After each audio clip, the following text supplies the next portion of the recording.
2026 marks 250 years since the signing of the Declaration of Independence and the creation of a new nation dedicated to life, liberty, and the pursuit of happiness.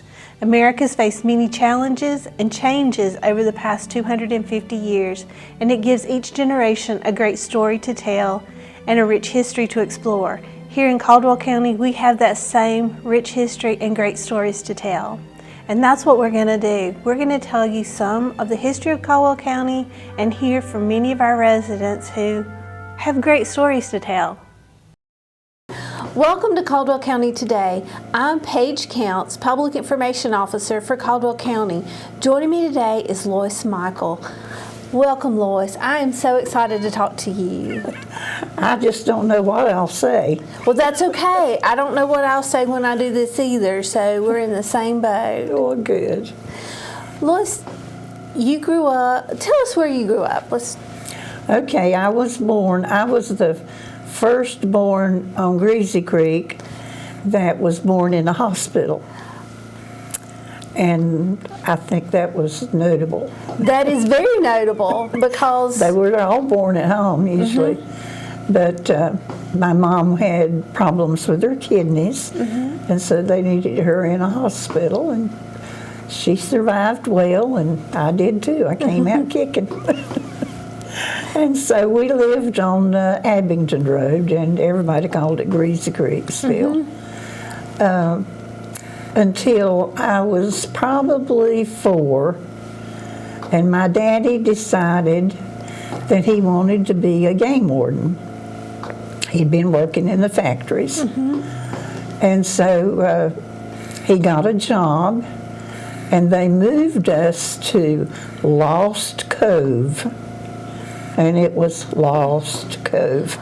Where is Lost Cove? Okay, Lost Cove is in the far west, mm-hmm. near Crossmore, Crossmore. Mm-hmm. Anyway, this was a little house sitting on the side of the hill. Now, I was like 4 years old, and I don't remember a whole lot, but some things happened that I'll always remember because it didn't turn out well for me. Uh-oh. Anyway, my mom, excuse me, my mom just stayed in the house. There was nothing to do except to stay in the house. And Daddy, naturally back then, they did not have vehicles to do their checking all the streams and the hunting places to find people breaking the law of some kind of other. So he walked every day. My brother was 2 years older than me, and he started to school. And he had to walk like 2 miles up that road to meet the bus to take him to Crossmore. Mm-hmm. And there was an old guy, I can't remember his name, but he rode a bicycle. Every day we'd see him come flying down that road, yelling and screaming. Scared me to death. I bet so. I didn't want to get out of the house at all. And staying in the house caused a little bit of trouble for me. I guess I got my idea that I wanted to do crafts or something, something with my hands. So I got Mama's scissors, and I got Daddy's only suit coat, and I cut the arms off. So I got a real good spanking for that. But I think Daddy was happy because he didn't like that coat anyway. But your mama, on the other hand, probably wasn't very happy. Oh, no, not at all. And I don't remember her screaming ever, but she sure could spank. And one of the other things that I can remember when we were at Lost Cove, Daddy came in from I can't even remember the word that he called it. Anyway, his work for the day. Mm-hmm. And Ed was home from school, And he said, come on, put your coats on. I want to show you something. So we went with him out in the woods, not too far from the house. And it was a mother bear and her cubs. Oh, wow. And we got pretty close to them. And it was just amazing to watch them. So, and that will always be vivid in my mind. Mom and I never went anywhere. We stayed in that house always. And I was about 4 years old then. The mail would come up. I don't think it came every day, but it came occasionally, and I could remember it because it was a T model or A model or one of those that had the place in the back that lifted down, and they could ride back there. And that's the way Daddy would go when he'd have to go to another place to check another one. And I always hoped I could ride in that car. And eventually I did. And I rode in it when they moved us down. They moved us from there, I don't know if the other places, the other houses had people in them. I don't think they did. But they moved us to what we call Chicken Town, but I think it's Roseboro. I'm not sure. But anyway, it was a little nicer. None of the places, we were at 3 places during the time that I was there. None of the houses had next door neighbors. And we missed that a lot, even as young as I was. I missed having playmates. Sure. At Chicken Town, the thing that I remember most about Chicken Town was the river, and I don't know what the river is. It was large to me. It may not be a trickle now, but it was large to me. And there was a spring, a natural spring, on the other side, and they had done a little bridge to go across it. And we would in the summer, Daddy would always go to Lenore with the mailman, and when he came back, he'd always bring a watermelon. So that watermelon would go over there into the spring across the bridge, and that was a thing that I remember most there. And we didn't, at Lost Cove, there was no place for us to go to church, so we didn't go to church, and my mom missed that a lot. At Chicken Town, there was a little church, and the church was the school too. So my brother went there to school, and I was not 6 yet, so I couldn't go. But there was a little stream that ran across the yard. It was near the yard of the house, and it had a chain link fence between the little brook and the house. And so my brother, he got over, I don't know, he may have gone around a different way, but he went over to the little brook, and he decided he was going to dam it up. And the rocks that he was going to use were on this side of the fence. So yes, I got to go and get the rocks and carry them to the fence and hand them to Ed, and he placed them where he wanted them all day. So in later years, like this week, I thought, okay, Ed learned to be an engineer. That's where he started. That, and you can make your sister do anything you want. Well, maybe Ed could, but I don't know that all of us have that power. No, probably not. But we didn't stay there. See, I wish I had asked more questions in my adult life. But we moved to Edgemont. And we thought we were in High Cotton down there. They had a telephone. Oh. And we were in civilization, not next door neighbors, but there were some rich people from Lenore that had a summer home across the road that goes to Lost Cove. And every Saturday night, a bunch of men would come and party. And I knew we couldn't sleep any that night because they were loud. And Mama probably said a few bad words. Now, I cannot imagine Miss Mildred saying bad words.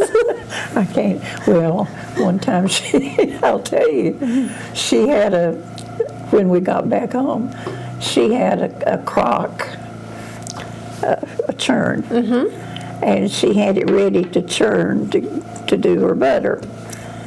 And I think she had maybe, it was all ready to the butter mix. And she was coming in from the porch carrying it. And she got just to the door and she dropped it and she said, "Well, bullshit, shy." So we always called, "Oh, bullshy." Anyway, we moved to Edgemont. And when we were there, I turned 6. So Ed and I would walk to the school, and it was a pretty good walk. And we had to cross the river.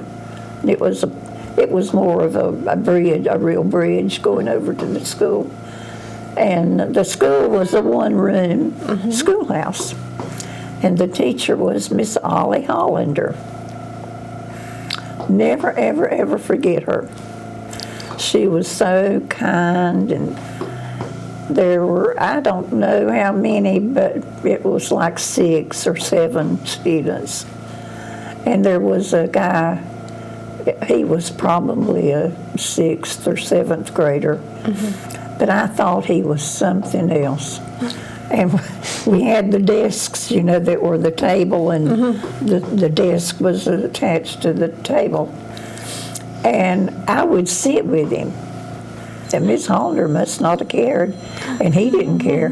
He could draw birds, and he'd draw pictures, and he'd talk to me. I know I've caused him not to be able to learn anything. But I remember that so well, and Ed and I would walk home, and we didn't have lunch. I think we were just there half a day, and we didn't have lunch there at all. And they heated it with a big barrel wood stove with a big old, I can remember the piping that went out. And we didn't have a fire while we were there because we left.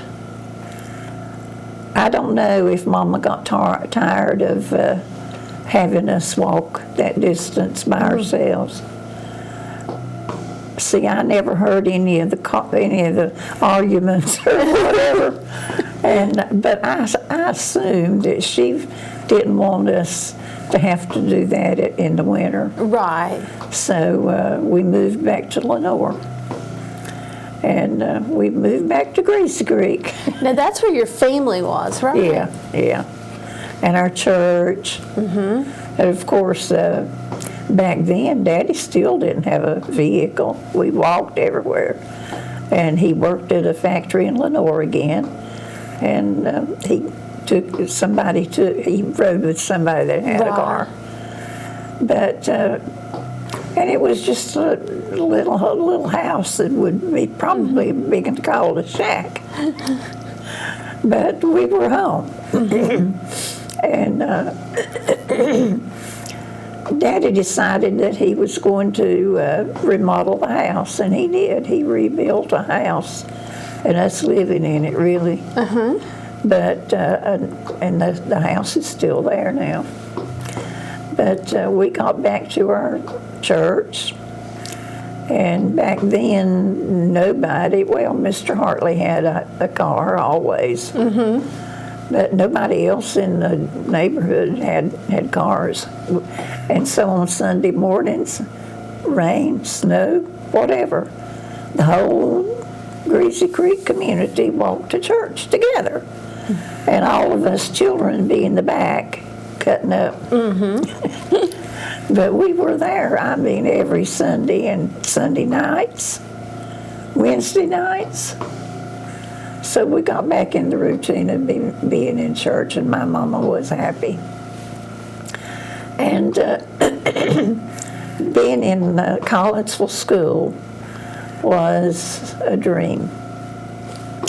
I walked into Big Miss Talbert and Little Miss Talbert, Big Miss Talbert's classroom. And I was in her classroom a few days, and I decided I wanted to be a teacher. That's where my dream started. And being at Collinsville School, I've heard people call it a podunk school and all that. That's fighting words to me.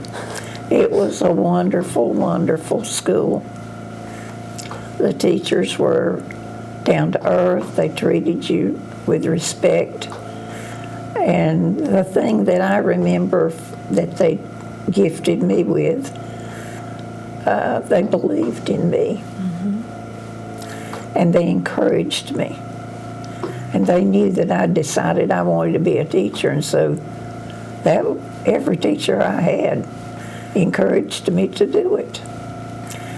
And it was just such a wonderful place for me because we had a piano teacher.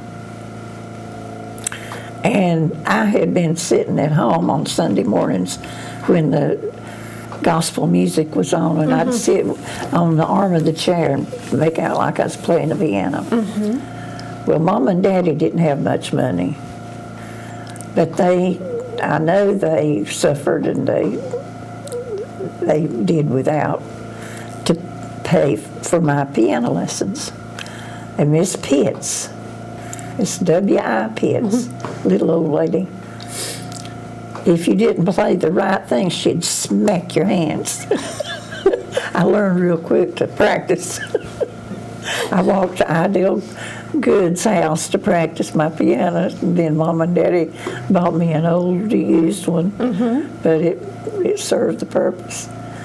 But Miss Pitts, after I got through school and everything, the teachers there all helped me to get scholarships and loans, teacher loans. I could not have gone to college if it had not been the teachers at Collinsville School. And don't call it a podunk school in my presence. But anyway, they were just such loving teachers and people. And I give them credit for, I try to be positive all the time, and the most of the time I can be.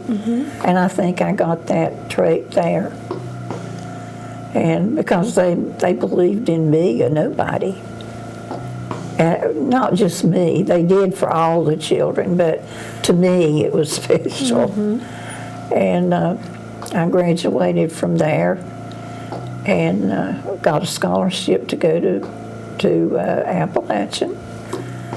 And while I was at Appalachian, they helped me to get a federal loan that I paid back by teaching. And so when I got out, I paid that loan off teaching school. And that was a blessing for me. And so the school just has such a dear feeling about it. And at Berea, you know, the backpack program, and Yes. I'm helping with a child Debbie Clark. Well, I'm helping her. Right. And buying things for a child. A child at college. Yes. And I told Debbie that I wanted to go over there and ask the principal if I could walk through the school and just reminisce. Because it was one of the most important things in my life. Collegeville holds a special place in a lot of people's hearts. Yep, it does. It really does. My mom graduated from there when they had 11 grades. But Daddy didn't make it. He went to about 8th grade, I think. But at that time, that was not uncommon for boys. Yeah, they went to work. They went to work. Yeah. But it just is a wonderful feeling to know that I'm part of Collegeville School. And they were such a big, big part of my life. When I got in college, Ms. Pitts called me and told me that she was wanting to retire. And she said, do you think you can arrange your classes so that you could have 2 days off? And I went to my counselor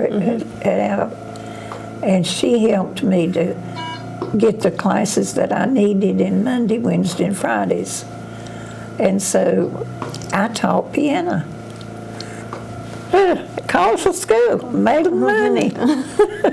And Mr. Postel, I believe. I think that's right. Anyway, he drove from Lenore, and he stopped and picked me up and took me to Collegeville School on Tuesdays and Thursdays, took me home. And now we don't think a lot about making that drive, but back then that was a big adventure. It was not the road that's there now. But that's the kind of people that they were. They were just such givers. And I feel such a need to give. Give out bookmarks. Yes. Anything that I can give, I love to do it. And you started your teaching career where? Okay, I taught my first year at Gamewell Elementary. And at that time, it was so different. School was a family affair. And I got married that summer, and my husband, Frazier, I got a list of the names of the children I would have and their addresses.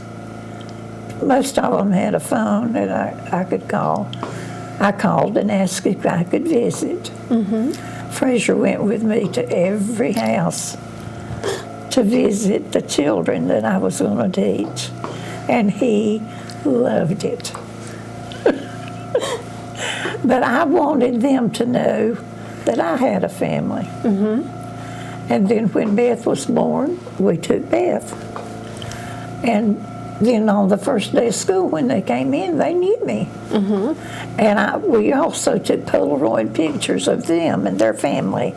And I tried to always have a bulletin board with all of their pictures so that they felt like it was their room. So I loved teaching, and I'd be in there right now if they'd let me. I'd probably forget where to go. But anyway, I taught there until Beth was born in '68, and I went to Whitnall. And I was at Whitnall 11 years. And I needed to be encouraged again. But it was wonderful at Whitnall for many years. And then after I left Whitnall, I had called Ron Bean. He was at the county office. And I said, is there somewhere that needs a teacher? He said, is it you? And I said, yes, it is. He said, yes, I do. And he sent me to Valmead. And I taught at Valmead 2 years. And let's see. Oh, Rachel Klein went to West Lenore that year. She had been a teacher and she became a principal. And she called me, she said, would you like to teach at West Lenore? I said, yeah, I'll try it. I want to find out what every neighborhood is like. So I taught at West Lenore for 4 years. Then I went to Hudson Elementary from there. And in 1992, Frazier was terminally, he was diagnosed terminal. And I retired in February of 92. And he died in December of 92. And so from there, I couldn't be unemployed. Back to that whole couldn't be still and doing crafts with Dad's coat. Yeah. Learning, yes. I learned a whole lot. Now I'm just about cutting. But anyway, my friend Deborah Hall, she was my assistant at Hudson, and she went to Day 3 Church, and they decided on having a early childhood program. And she called me and she said, I want you to do something for me. I said, oh no. I said, you know, I'm retired. She said, She said, like I'm retired. She'd retired 2 or 3 times. She said, would you come and teach the 3-year-olds? And I said, let me sleep on it. So I did, and I called her back and I told her I would. I guess it was the happiest years I had ever teaching. 3-year-olds are a lot of fun. They are. Oh, it is just wonderful. So many things that I remember. There was a little Blake, and he was just bright-eyed and just full of life. And they had something they were supposed to. They had blocks. I can't remember what they were doing with it. They had a task that they were supposed to do, and he didn't do it. And I walked around, and I said, Blake, are you working? He looked. He said, I said, Blake, I've got your number. He said, Miss Lois, I've got your signature. I said, that's a long word. But you don't forget any of the cute things that they did. And they were so loving, and they were eager to learn, really. And you didn't have to encourage them or push them like I had to push Blake. And yeah, just funny things happen. Melanie's pharmacy, that's where I met her.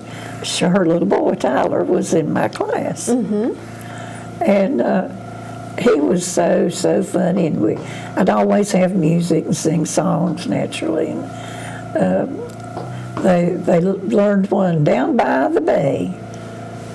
Did you ever hear that one? Anyway, it was such a sweet little thing about what we do down by the bay. And he would say, Miss Lois, we've not sung about the bay. And I'd say, well, you started off, Tyler. He'd say, when we get in it, I'll sing. When we get in it? I said, okay. I had the tape to it, disc. So we started it, and he just yelled it out, sang. They all sing loud. And then another really warm feeling that I got from that whole time, and I was there 5 years. We taught a Bible lesson every week. We had a Bible lesson. We'd do arts and crafts and songs and everything going with the Bible story. And they were so eager to get the Bible stories and to learn the Bible. And I was shocked that most of them did not go to church. Really?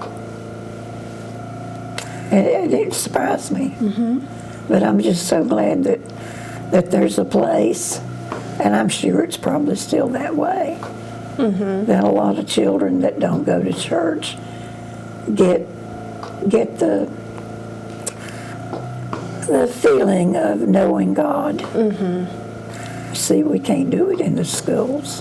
No.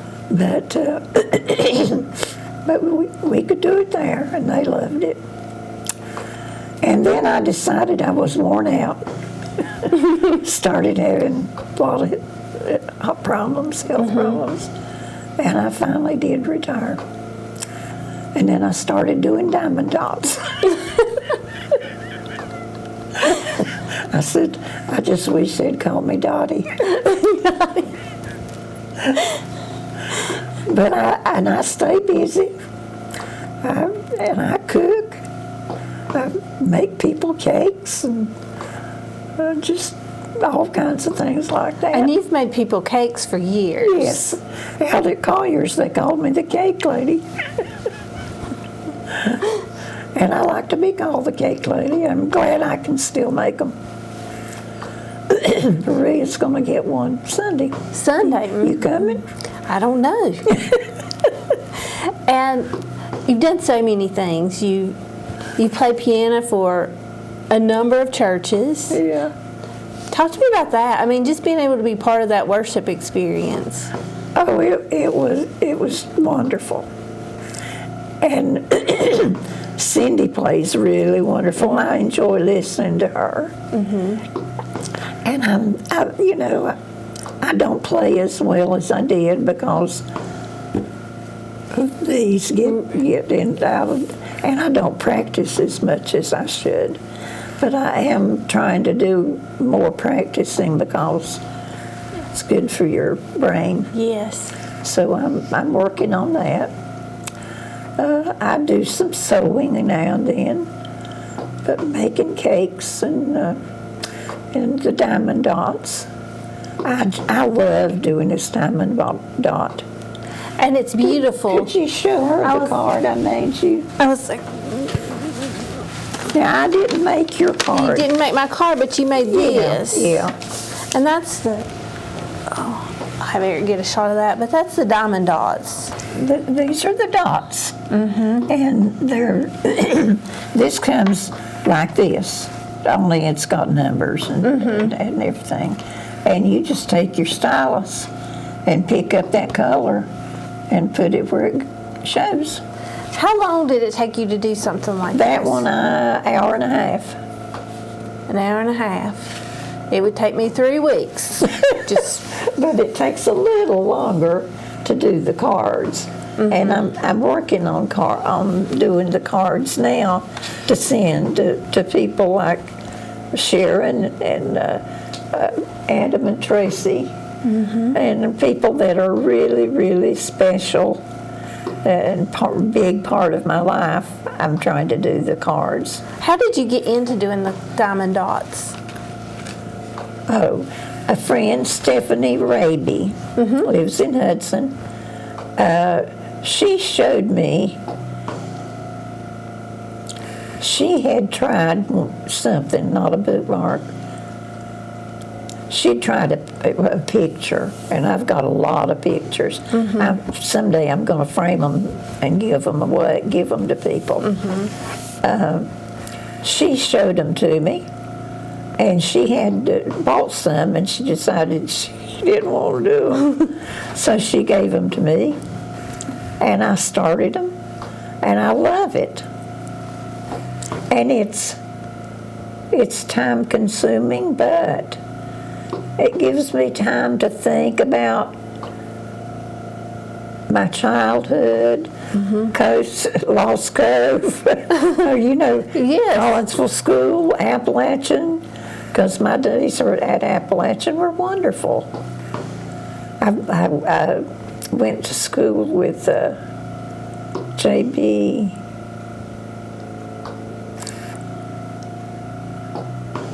Reese. He was a part-time teacher there. And Daddy would take me down to where the Abingdon Road comes down. There was a station there, and he would bring me there, and JB would pick me up there, and rode there. And Roy Pitts would ride with us too, and he'd stop to pick up Roy, and Roy would open the door and get in, and JB would say, "Good morning, Roy." Roy would say, "What in the hell's good about it?" Every morning. So, but Roy would come out with some things that just make you laugh. And so it was interesting riding up and down with him. But I did everything I could to finish my degree. I taught on an undergraduate term, like one year, and then I finished it that summer. And the last year that I was Appalachian, they passed a law, the federal law. I may have told you. I don't think so. Okay. They passed a program that if you got your degree, they would pay your degree full pay if you would teach in the schools. And so I borrowed money for my whole last year at Appalachian and went to Gamble School, and I paid it off by teaching out there. Didn't have to pay a penny. That's awesome. But I didn't get a salary, Right. For a year, I didn't get a salary, but I was getting my tuition paid off.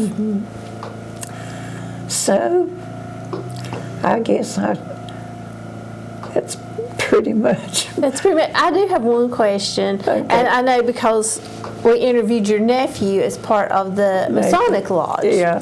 So you were involved in Eastern Star. Is that correct? Tell me a little bit about that, if you.